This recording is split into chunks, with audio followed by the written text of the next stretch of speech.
दोस्तों वंदे मातरम।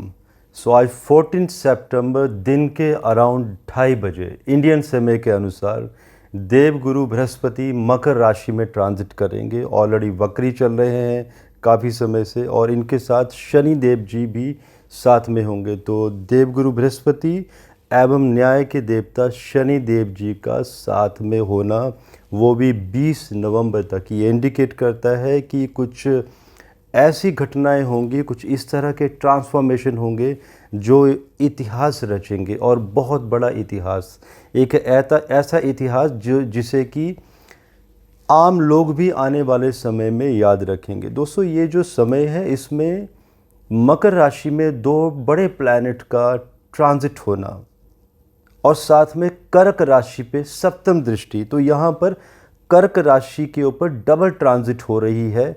सो कर्क राशि का एक्टिवेशन, कर्क राशि वाटर एलिमेंट की तरफ इशारा करती है, और इसके साथ आश्लेषा नक्षत्र का भी यहाँ पर एक्टिवेशन होगा। तो कुछ ऐसे व्यक्तित्व, बेशक ये मेदिनी ज्योतिष पे मैं वीडियो दे रहा हूँ, लेकिन कुछ जातक जिनकी कर्क राशि है एवं जिनका आश्लेषा नक्षत्र है, उनके लिए भी बहुत अच्छी खबरें छुपी हुई हैं।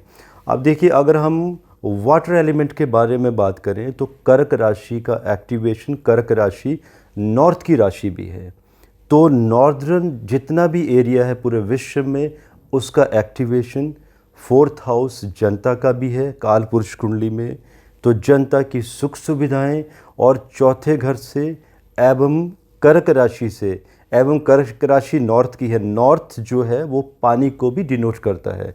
वाटर एलिमेंट्स का एक्टिवेशन बहुत बड़े लेवल पे एक्टिवेशन हो रहा है। तो देखिए, ये क्या इशारा करता है, इसका इंडिकेशन है जो अच्छी खबरें छुपी हुई हैं, क्योंकि लोगों का मानना है, एंड जैसे सुनी सुनाई बातें होती हैं, कि ये जो दो प्लैनेट्स की जो अभी इकट्ठा जो ट्रांजिशन होगा, ये उपद्रव मचाएगा। लेकिन दोस्तों, अच्छी खबरें भी बहुत सारी छुपी हुई हैं।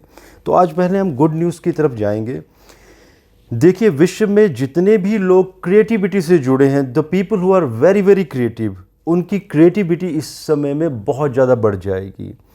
एंड कुछ ऐसे लोग जो क्रिएटिव कार्यों में, क्रिएटिव चीज़ों में काम करते हैं, एंड जिनका चंद्रमा पीड़ित है, जो हमेशा ही डिप्रेशन में रहते हैं, एंड जिनका ये मानना है कि this is not my cup of T, ऐसे लोग भी अगर थोड़ा सा भी प्रयास करेंगे तो उनकी लाइफ में बहुत बड़ी ट्रांसफॉर्मेशन होगी, एक पॉजिटिविटी क्रिएट होगी। तो डिपेंड करता है कि आप सोचते कैसे हैं। देखिए, अगर हम थोड़ा सा इतिहास में भी चले जाएंगे, जब मोनालिसा की एक पेंटिंग आई थी, उन दिनों में भी इसी टाइप के ट्रांजिशन हुए थे। और ये वाटर एलिमेंट का जो एक्टिवेशन है, ये इंडिकेट करता है कि इस समय हिमालय में कुछ योगीज, जिनको हम यतीस का नाम देते हैं, उनका धरती की तरफ पलायन बढ़ जाएगा। एंड कुछ ऐसे व्यक्तित्व, क्योंकि भारत की कुंडली में अगर देखें, जो भारत में जो ये ट्रांजिशन हुआ है, ये धनु लगन चल रहा है। 12th हाउस में केतु बैठे हुए हैं। केतु से meditation, spiritualism, different word, alien connection, इसके बारे में भी विचार किया जाता है। अब यहाँ पे बात आ जाती है, जो कर्क राशि वाले हैं या जिनका आश्लेषा नक्षत्र कहाँ से, जन्म लगन कुंडली से, लगन से एवं चंद्र राशि से। तो आश्लेषा नक्षत्र का एक्टिवेशन मीन्स कि कुछ ऐसे व्यक्तित्व जो कि स्पिरिचुअलिज्म में जाना चाहते हैं और हिमालय में जाके तप करना चाहते हैं, उनके लिए एक बेहतरीन मौका है। तो एक इंटरकनेक्शन बनने वाला है पृथ्वी के वासियों का, और जो हिमालय में यति रह रहे हैं, तो ये दोनों मिलकर कुछ बहुत अच्छे कार्यों को आने वाले समय में अंजाम देंगे। अब देखिए, यौगिक शक्तियों में वृद्धि होगी इस समय में, और जितने भी लोग, जैसे मैंने कहा कि क्रिएटिविटी से जुड़े हुए हैं, जो पेंटिंग्स बनाते हैं, सो उनके लिए एक बेहतरीन मौका। नॉट ओनली पेंटिंग, देखिए क्रिएटिविटी हर एक इंडस्ट्री में होती है। जब आप एक कम्युनिकेशन करते हैं तो उसमें भी एक मैजिकल कम्युनिकेशन होता है। जब आप टेक्नोलॉजी की बात करते हैं तो उसमें सॉफ्टवेयर, ऑटोमोबाइल, आपका एविएशन टेक्नोलॉजी, हर एक टेक्नोलॉजी जिसमें जो लोग क्रिएटिव होते हैं, जो कुछ नया करते हैं, उनके लिए बेहतरीन मौके हैं कुछ बड़ा और अच्छा करने के लिए इस समय में। एंड इसके साथ साथ मैं एक प्रेडिक्शंस जो मैं देने वाला हूँ थोड़ी सी और लग सकती हैं आप लोगों को। मेरा ये मानना है कि ये जो समय है 14 सितंबर से 20 नवंबर के बीच में, इसमें कुछ एक कंट्रीज़ जो कि विकसित देश हैं, उसमें आप लोगों ने यूट्यूब वीडियोस में देखा होगा कि कुछ ऐसी कारें भी हैं जो पानी के अंदर भी जाती हैं, सबमरीन की तरह भी काम करती हैं, फ्लोट भी करती हैं, हवा में भी उड़ जाती हैं, एंड रोड ट्रांसफॉर्मेशन के भी काम आती है, रोड ट्रांसपोर्ट के भी काम आती हैं। तो दोस्तों ये सब भी अभी होने वाला है। कुछ इस तरह के प्लांट्स भी विकसित किए जाएंगे। आप लोगों को ऐसी आने वाले टाइम में खबरें सुनाई देंगी, क्योंकि ये एक औद्योगिक क्रांति का समय है। क्योंकि इस समय पृथ्वी राशियां भी एक्टिवेशन पे जा रही हैं। जैसे कि आप देखिए इस समय कुंडली में गुरु एवं शनि दोनों ही अर्थ साइन में हैं। राहु की उनके ऊपर नवम दृष्टि है। राहु की कन्या राशि पर भी, जहाँ पर मंगल एवं बुध दोनों बैठे हैं, वहाँ पर पंचम दृष्टि है। एवं गुरु ने भी शनि का प्रभाव लिया हुआ है। राहु के ऊपर गुरु की भी पंचम दृष्टि है एवं गुरु की नवम दृष्टि भी अर्थ साइन पे है। तो अर्थ साइन का एक्टिवेशन होना, कि बड़े बड़े उद्योगों का जन्म होना, रोजगार के बड़े बड़े अवसर मिलना, सो कहीं ना कहीं टेक्नोलॉजी का अपग्रेडेशन होना, नई औद्योगिक क्रांति, बिजनेस की रूपरेखा पूर्ण तरीके से ये जो समय हुआ स्टार्ट हुआ है चेंज हो जाएगी। इसके साथ दोस्तों मैं ये भी कहना चाहूँगा, इसमें एक एलियन कनेक्शन भी मुझे नज़र आता है, क्योंकि केतु 12th हाउस में, मुझे नहीं मालूम वैज्ञानिक क्या कहते हैं, और ये बात अलग है कि मैं एस्ट्रोनॉमी का भी स्टूडेंट हूँ, लेकिन मेरी एस्ट्रोलॉजिकल प्रेडिक्शंस कुछ डिफरेंट कहती हैं। ये इंडिकेशन दिखाई देता है कि शनि एंड गुरु, इन दोनों ही प्लैनेट्स के ऊपर अभी बहुत बड़े बड़े तूफान उठने वाले हैं।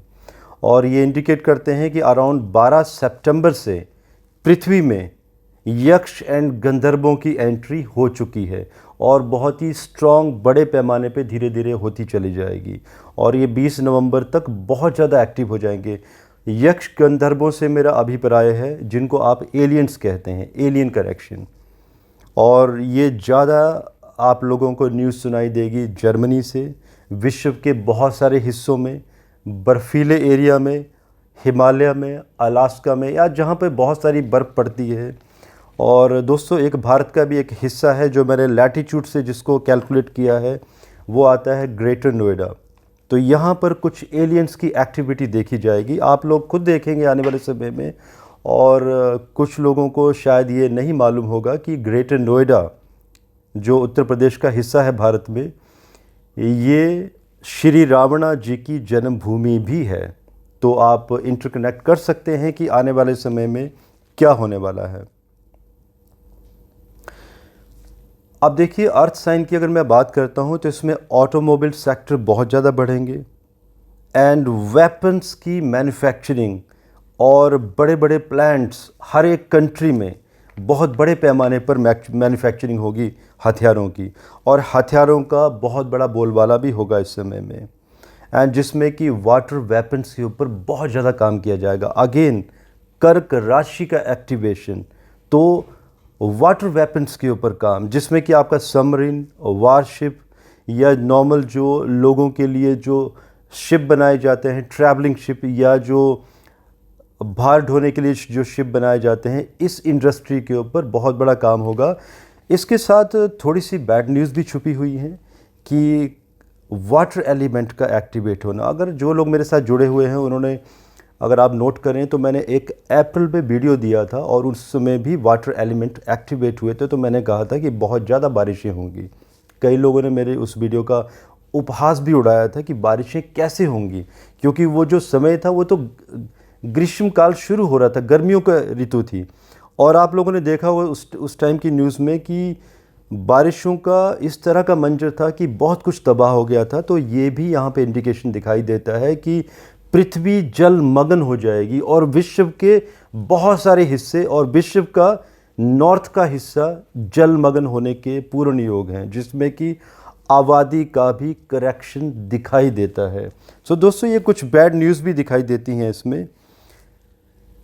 उपद्रव होंगे, विद्रोह होगा, गृह युद्ध भी होंगे विश्व के बहुत सारे हिस्सों में, और नॉर्दर्न एरिया जिसमें कि आप अफ़गानिस्तान के बारे में हम पहले भी बहुत सारे वीडियोस दे चुके हैं, आपने देखा होगा, जिसमें तजाकिस्तान, जितना भी अपर एरिया है, चाइना एट्सेट्रा, पाकिस्तान, सो इन एरियाज़ में बहुत कुछ बड़ा होने वाला है, क्योंकि ये वायव्य कोण यहाँ पे एक्टिव होगा। तो यहाँ पर कुछ अच्छा इशारा नहीं दिखाई दे रहा है। और अगर हम भारत की भी बात करें तो भारत की कुंडली में मकर राशि नवम भाव की राशि है। इसके ऊपर मैं एक डिटेल वीडियो ऑलरेडी दे चुका हूँ, आप देख सकते हैं, हमारे इसी चैनल के प्लेलिस्ट में वीडियो आप लोगों को मिल जाएंगे। भारत के बारे में डिटेल मैंने प्रेडिक्शन दी है। शॉर्ट में अगर कहें तो नवम हाउस भाग्य का भी है। सो यहाँ पर थोड़ी सी परेशानी दिखाई देती है कि उपद्रव बढ़ेंगे, आंदोलन जो बहुत लंबे समय से चल रहे हैं 26 नवंबर 2020 से, वो फिर से बढ़ेंगे। कुछ ऐसे आंदोलन जिनको किसानों का नाम दे दिया, जिसमें कहा जाता है कि किसानों के आंदोलन हैं। दोस्तों, किसान तो आज भी अपने खेतों में काम कर रहे हैं। अगर किसानों के ही ये आंदोलन होते थे तो आज फूड प्रोडक्शन में कमी हो जाती थी। तो ये जो लोग भी आंदोलन कर रहे हैं, ये आंदोलन अभी और ज़्यादा भयंकर रूप धारण करेंगे। सो ये कुछ अच्छी खबरें नहीं हैं। और इसके साथ साथ भूकंपों की श्रृंखला, देखिए, जब मैंने कहा कि पृथ्वी साइंस का एक्टिवेशन, तो इसका सीधा सा मतलब आ जाता है कि भूकंपों की श्रृंखला, और भूकंपों से भी आबादी का बहुत बड़े पैमाने पर करेक्शन दिखाई देता है। 5 बड़े प्लैनेट्स अभी 2 बड़े प्लैनेट एंड 3 और भी प्लैनेट्स 22 अक्टूबर के आसपास वक्री होना। इसमें मैं भूकंपों की डेट भी देने वाला हूँ आने वाले समय में। आपको मैं एक स्पेशल वीडियो लेके आऊँगा कि विश्व के किन किन हिस्सों में किस किस लैटीट्यूड पर बड़े भूकंप किस मैग्नीट्यूड पर होने की आशंका है। क्योंकि अभी तक मैंने जितने भी भूकंप के ऊपर वीडियोस दिए हैं, मेरी 99% एक्यूरेसी रही है एरियाज़ के साथ, और वो भी मैंने वक्त और दिन भी बताया है उसमें। सो ये एक भूकंपों की श्रृंखला 14 सितंबर से 20 नवंबर तक, और विश्व के हर हिस्से में। और भूकंप भी ऐसे आएंगे जलमग्न, समुद्री तूफान भी इसमें आएंगे, कोई बहुत बड़े समुद्री चक्रवात भी इसमें आएंगे, और ये परेशानी का सबब बनेंगे। फसलें बर्बाद होंगी, फसलों के दाम बढ़ेंगे, मतलब कमोडिटीज़ का हाई हो जाना, गरम मसाले एट्सेट्रा। तो देखिए, किसी के लिए अच्छी खबर है, किसी के लिए बुरी खबर है। जो लोग कमोडिटी से जुड़े हुए हैं, कार्य करते हैं उसमें, उनके लिए फाइनेंशियली बेनिफिट्स लेके आएगा ये समय। अब बात आ जाती है कि इसमें किया क्या जाए, क्योंकि देखिए दोस्तों, कंक्लूज़न की भी अगर हम बात करें तो ये जो समय है, भारत की अगर हम बात करें तो धनु लगन निकल कर आता है। चंद्रमा धनु लगन में है, फायरी साइन में, और उस समय चंद्रमा वैसे भी धनु राशि में रहेंगे।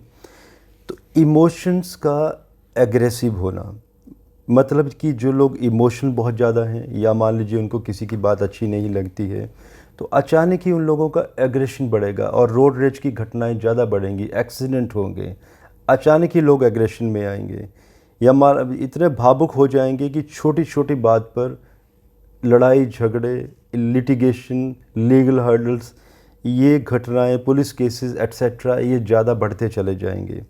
तो ये एक इंडिकेशन दिखाई देता है। सो अब सॉल्यूशन क्या है कि हमें इस समय में क्या सावधानियां करनी चाहिए और किस तरह से बचना चाहिए। दोस्तों, अगेन जैसे मैंने कहा कि पृथ्वी का जो रोटेशन है वो चलता रहेगा। अच्छा वक्त, बुरा वक्त, वो हमेशा चलता रहेगा। वक्त हमेशा एक जैसा नहीं रहता। और वक्त के बारे में अगर हम बात करें तो जो देखिए, हम लोगों का, बिकॉज़ वी आर ह्यूमंस, तो हमारे लिए बहुत इम्पोर्टेंट है कि अगर अच्छा वक्त आता है तो हम उसे उपहास ना उड़ाएं, उसको हम टेक फॉर ग्रांटेड ना लें। और बुरा वक्त आता है तो हमें उस समय टफ फाइट करनी चाहिए, स्ट्रगल करना चाहिए। सो अगेन ये वक्त बहुत अच्छा भी है, ट्रांसफॉर्मेशन का है, और अगर ये बुरा है क्योंकि मकर शनि की ट्रांजिट, सॉरी गुरु शनि की ट्रांजिट मकर राशि में एक अच्छी ट्रांजिट नहीं मानी जाती है क्योंकि दोनों ही प्लैनेट वक्री हैं, लेकिन इसमें भी हम डिनाई नहीं कर सकते कि यही वो वक्त है जिसमें हम सेल्फ असेसमेंट कर सकते हैं और एक ट्रांसफॉर्मेशन कर सकते हैं अपने आप का। सो दोस्तों, हमें पॉजिटिव होकर रहना चाहिए इस समय में, क्योंकि कंसर्न ये है कि ये जो समय है ये बहुत बड़े बड़े युद्धों को भी जन्म देगा आने वाले समय में, और इसमें छोटी छोटी मिनी वार्स भी दिखाई देती हैं। और ये जो वार्स हैं ये आने वाले समय में, जैसे मैंने पहले भी कहा था कि अराउंड 2030 के आसपास मुझे विश्व युद्ध की घटनाएं दिखाई देती हैं, तो ये उसके आयाम सेट करेंगी। सो दोस्तों, ये मेरी कुछ एनालिसिस हैं एस्ट्रोलॉजिकल शनि एंड गुरु के साथ में अभी होने से, और अभी आगे भी वैसे चेंजेस होने वाले हैं। 20 नवंबर तक अभी बहुत सारे प्लानिटरी पोजीशंस बहुत सारी चेंज होंगी, जिसमें कि अभी सर्पतोभद्र चक्र भी बनाने वाला हूँ, उस पर मैं डिटेल में कार्य करने वाला हूँ। एंड आप लोगों को इसमें एक डिटेल वीडियो भी मिलेगा। और आप लोगों के कुछ लोगों के क्वेश्चन भी आ रहे थे कि अभी कनाडा में इलेक्शंस के बारे में हमारा क्या इसके ऊपर है, तो थोड़ा सा वक्त दीजिए, अराउंड 5 to 10 डेज़, इसके ऊपर भी मैं एक डिटेल वीडियो आप लोगों को देने वाला हूं। और मैं आशा करता हूं कि आप लोग इस समय में संयम से काम लेंगे। और दोस्तों, इसी के साथ मुझे इजाज़त दीजिए। भारत माता की जय।